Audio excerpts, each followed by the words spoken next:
अब देखते हैं। अभी अभी तक हमने देखा माइक्रोसॉफ्ट विंडोज के लक्षण। अब हम देखते हैं विंडोज सर्वर के मुख्य लक्षण क्या है। तो अगला अगला प्रश्न उसी उसी के बारे में है। तो इसमें जो है, जो कुछ विंडोज में है वो सब कुछ है। इसके अलावा फर्क ये है कि ये वाला जो वर्जन है विंडोज का, ये सर्वर की तरह बनाया गया है। सर्वर की तरह मतलब सर्वर और एंड यूजर सिस्टम, एक प्रयोगकर्ता के सिस्टम, इन दोनों में एक मूलभूत फर्क ये होता है कि एक जो होता है, जो विंडोज है, वो एक व्यक्ति, एक समय में एक व्यक्ति के प्रयोग के लिए बना होता है, जबकि सर्वर एक समय में कई लोगों को का काम करता है। तो ये एक बड़ा बिल्कुल मूलभूत अंतर है दोनों में। अब चूंकि सर्वर कई लोगों के लिए काम करेगा तो सबसे पहले तो नेटवर्किंग चाहिए। अगर नेटवर्किंग नहीं होगी तो और बहुत सारे एक साथ प्रयोगकर्ताओं से बात कैसे करेगा। अगर एक सर्वर को, तो नेटवर्किंग के बाद, नेटवर्किंग का मतलब है नेटवर्किंग की जितनी भी चीजें आवश्यकताएं होती हैं वो सारी पूरी हो सकनी चाहिए। फिर जब आप एक ही व्यक्ति, मान लीजिए एक घर में आप अकेले रहते हैं, तो आप हर कमरे में ताला लगा के नहीं रखेंगे, या आप ताला लगा के जाएंगे तो सुरक्षा उसकी हो गई, बात खत्म हो गई। लेकिन अगर एक ही घर में चार पांच लोग रहते हों और वो अलग अलग परिवारों के हों, अलग अलग दुनिया के हों, तो वो आपस में एक अपने अपने सामान की सुरक्षा करते हैं, करनी पड़ती है। तो उसी तरीके से कंप्यूटर की दुनिया में सर्वर जो होता है वो, चूंकि उस पे कई सारे लोग आ सकते हैं और काम करते हैं, तो एक दूसरे के बीच में विभाजन करना आवश्यक होता है, ताकि ऐसा नहीं हो कि एक का सामान दूसरा ले जाए या कोई गलती हो जाए। तो इन सब चीज़ों का ध्यान रखना पड़ता है। अब ये दोनों मूलभूत चीज़ों को करने के लिए फिर अब बाकी चीज़ें जुड़ती चली जाती हैं।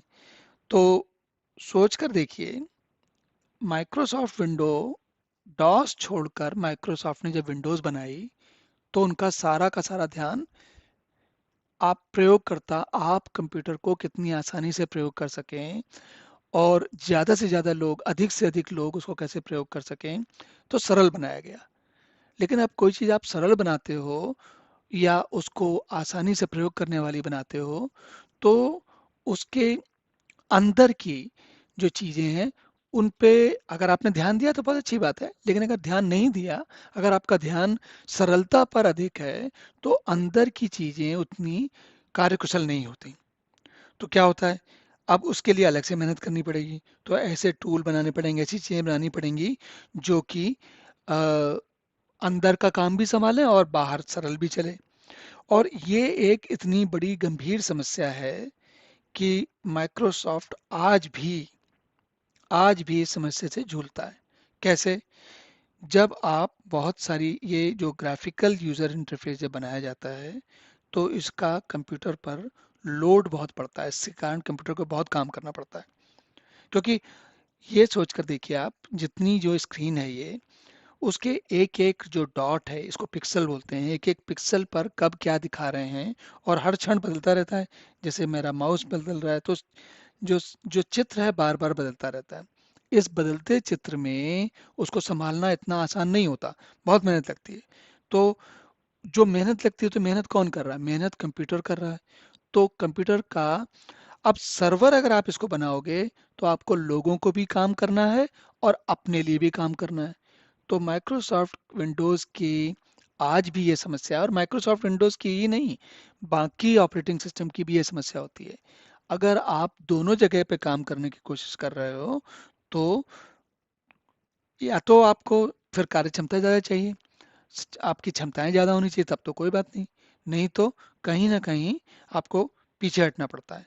तो इस तरीके के, लेकिन लक्षणों में देखा जाए तो माइक्रोसॉफ्ट के सर्वर में, माइक्रोसॉफ्ट के जो विंडोज़ वाला ऑपरेटिंग सिस्टम है उसके सारे वही लक्षण हैं।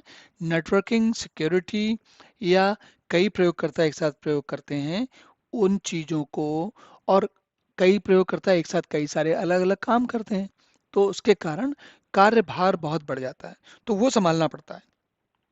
लेकिन लक्षण जो हैं वो सर्वर के विंडोज से इसी बात में फर्क होते हैं कि कई लोग और इसलिए नेटवर्किंग और सुरक्षा इस दो पर ज़्यादा जोर रहता है।